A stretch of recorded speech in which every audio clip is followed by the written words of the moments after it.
So in Ireland, like our two national sports are Gaelic football and hurling. Now they both come under the GA Hmm. basically is both those sports. But um, it's funny. It's like really dependent on what village you're from, like what sport you're going to play. Like Oh, around where I live, there wasn't much hurling for feet for girls, but there was for boys. But like my primary school, we did football, and I ended up then joining like a local club.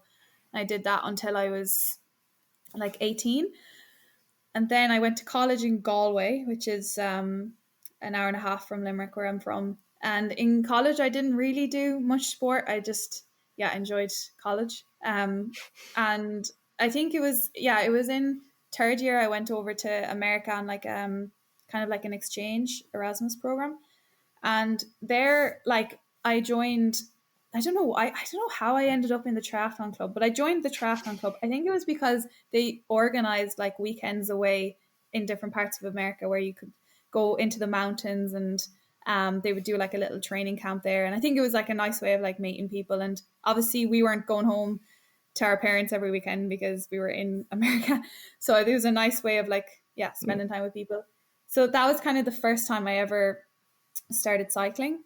And then I came back, finished my degree, and then I started working. And I kind of dabbled a triathlon a little bit during my first few years of work. And then COVID hit in 2020. And at the time, I had like a running injury, and also pools were closed.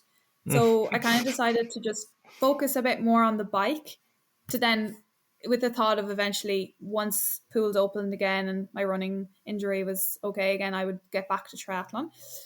But yeah, I think I just spent that summer doing like a lot of like cyclocross, kind of just around, the way there was like the 2K rule. Yeah, I ended up buying a cyclocross bike and just literally just cycling around the fields around my house. Um, and then very entertaining. And then some Zwift as well. And I think the main thing about COVID was that I started remote working, which I think has been a huge like reason for why I've started cycling, because I didn't have to commute. So I used to have like a 45-minute commute to an hour depending on traffic. And like all of a sudden I had 2 hours free a day where I wasn't commuting. So that really gave me time to like train. And then I joined like a local club called Greenmount. And they basically took me under their wing and taught me how to race. And like I'd still been thinking like I'm gonna go back to triathlon, but like Alan and Vinny, the two main coaches, were like, "Ah, would you just try a few cycling races?"